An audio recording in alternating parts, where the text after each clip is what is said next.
Hey guys, Tarke here, and this is Answering Your Path of Exile Questions Part 2, so let's just get into it. Path of Exile is a beginner problem. What can PoE do to improve this, in my mind?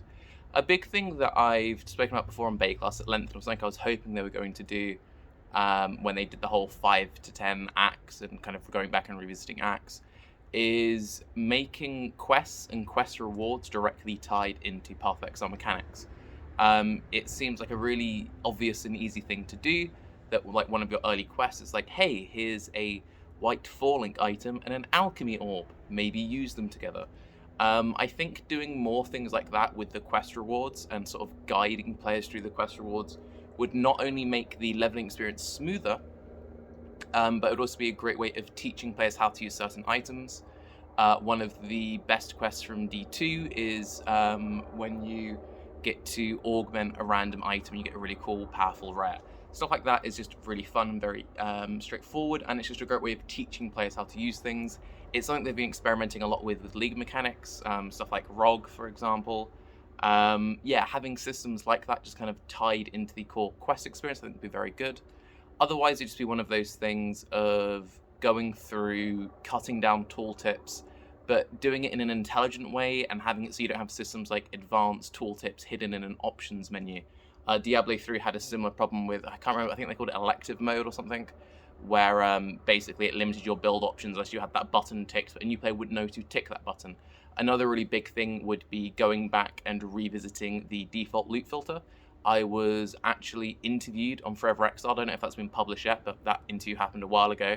And I was asked about the default loot filter then, and I was kind of like, yeah, I guess it's kind of bad. I didn't really think about it. But then watching Preach do his playthrough and getting all the way to maps without a loot filter, it's like, yeah, they definitely need to do stuff with the default loot filter. So yeah, better, smarter quest rewards, and then mess around with loot filter stuff. I will say a big thing though, the new gem system with PoE2 will help that problem a lot. But you know, that's forever away, and hopefully they introduce that, but then also do some of the other suggestions I just mentioned.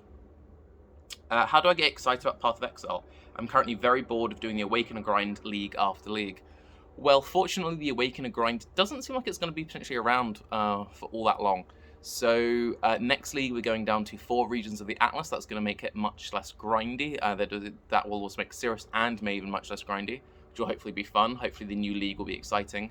And then 3.17, we're getting this whole new endgame rework. And whenever Chris has spoken about it in interviews, this helicopter is really triggering, by the way. He keeps talking about how there may not even be Cirrus, or there may not even be Maven, or what will influence items look like? Well, we still have influence items. So it sounds like they're open to doing something pretty wild. So yeah, it's going to be less grindy for one. We're going to get a new endgame system in 3.17, which might just throw everything out.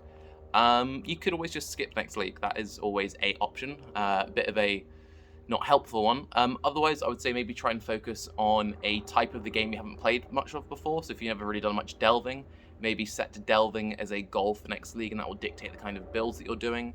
Likewise, if you've never played a certain type of build, maybe go down that sort of way.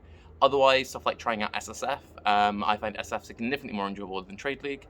If you've already done a lot of SSF, maybe try getting a few friends together and doing some private league stuff. Look into events, just see what you can do to change the way you play Path of Exile, and stop thinking about Path of Exile as the Awakener goal and start coming up with your own fun goals, be that, you know, getting to a level you've never reached before, if you never made it to level 100, or going for like a delve depth, doing stuff with friends, playing SSF, setting certain challenges for yourself. Yeah, just look at exploring the game in a mindset which isn't just focused around have to get Cirrus. What's the status on my div card? So I've mentioned this before, so I've had a div card designed for years and years and years, and I finally submitted mine, and so I guess I'll just say what it is. The div card I designed was a random trap unique, and that would also include replica uniques. This was something I submitted before the trap rework. With the trap rework, it would be very popular, because yeah, you could be getting the temple gloves, you get the upgraded temple gloves, you could get all the heist trap things, you could be getting tinker skins. It's future proof for any future trap unique that comes out. They seem to really like the idea. I really like the idea. There's a waiting list of like 500 traps. Bex did offer that if I wanted, she could kind of pull the like Tarke card and kind of poke them along to speed it up. But yeah, I haven't felt like going full diva on them, but maybe I should. Would the game be better or worse if trade was removed? Again, obviously I've got a bias because you're talking to someone who plays SSF primarily. I don't think it's as easy as just saying would it be better or worse. I think the devs would have a much easier time of balancing and designing league mechanics if it didn't exist. I think that's something we could all agree upon. So maybe we would get more considered and more consistent like reward structures when it comes to like the amount of splinters it takes to get to a boss, or there's potentially some tedium that could be removed from the game from a design point of view, but a lot of people would say no, removing trade would add so much tedium.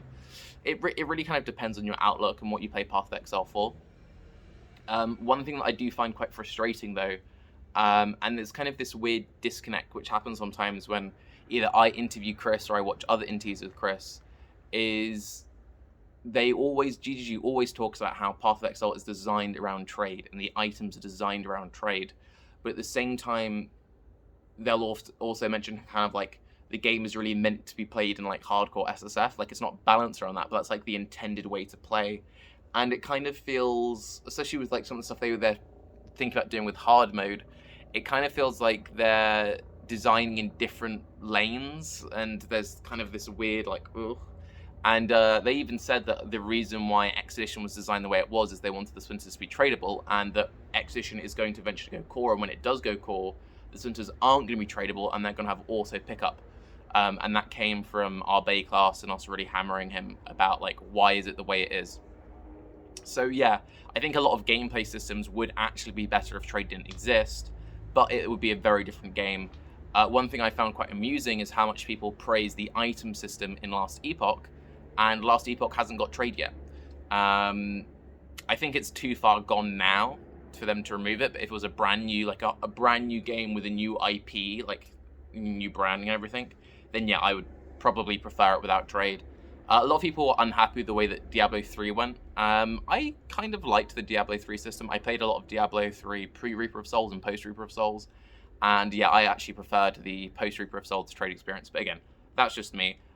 For reference though, I did used to play, back in the beta, I used to play Path of Exile as a trader, and I was primarily a trader in the groups I played in. I used to do a lot of group stuff.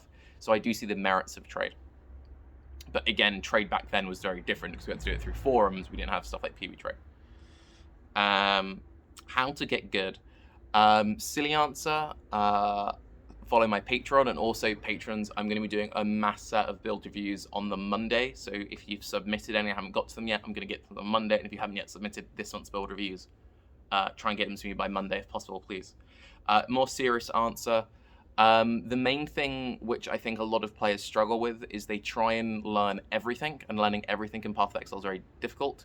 I would try and, again, as I was saying earlier, set small, realistic goals and focus on just learning one thing at a time. If you're getting overwhelmed and struggling in Path of Exile, maybe just think, okay, what's kind of build type I usually enjoy playing? I'm going to just play that type of build. It doesn't have to do the exact same thing every league, but I'm just play that type of build. For the next 2 leagues, I'm just going to really focus on mastering and learning systems. So you're going to be like, okay, my first goal is I'm only going to play, for example, minion builds, if that's what you enjoy. And I really want to focus on learning how Syndicate works. And then you focus on that solidly for a couple of weeks. And then even if that's the only thing you did that league, like you just played one minion build and you just focused really on Syndicate and you felt like you learned how Syndicate worked, the next league you play a different flavor of minion build. You're like, okay, I've done that, I understand how that works. This time I'm going to really focus on, for example, going deep into the prophecy system and trying to learn how to meta-mod craft items. And then you focus on that, and maybe that's what you did for that league. And the next league, it's like, okay, well, we've done that. Maybe I'm going to try and learn Delve. And actually, now I'm feeling pretty comfortable with minions. I'm going to now try and focus on just playing melee for a league or 2. I think just really focusing on 1 or 2 key things, or just getting very familiar and very comfortable with a certain playstyle is great. Another way of doing that similar sort of things, like, you know what, I'm just going to focus on playing this side of the tree, and I'm only going to play builds on this side of the tree. That way you'll get very intimate knowledge with the routing over there. And then once you feel like you've really like mastered and learned it, you can plan all your own builds out to go stuff like PoE Ninja or watching guides for that side of the tree. Then you'd be like, okay, well, I did like Marauder Templar Duelist this league. Next league, I'm only going to play Witch Shadow Ranger. And yeah, I think that's a really good way of learning. Don't try and learn everything, just break it down into small, concise things. And obviously, you know, help me out on Patreon.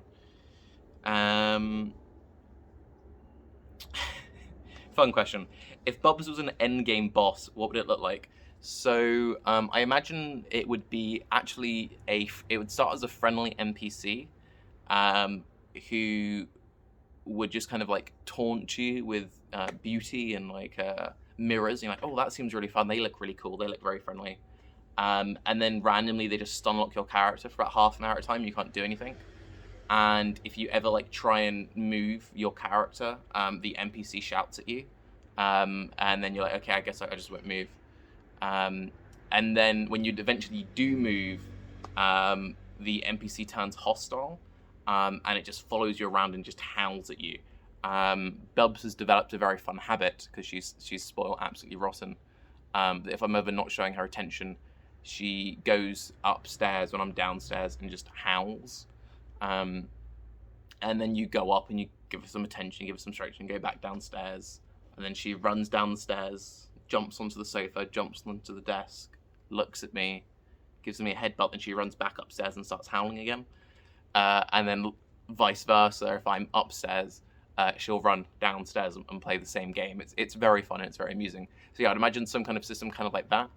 And then every now and again, you just get a bleed that cannot be removed by any source. Yeah, sound-based. But anyway, I'm Tarke. Hopefully that was helpful.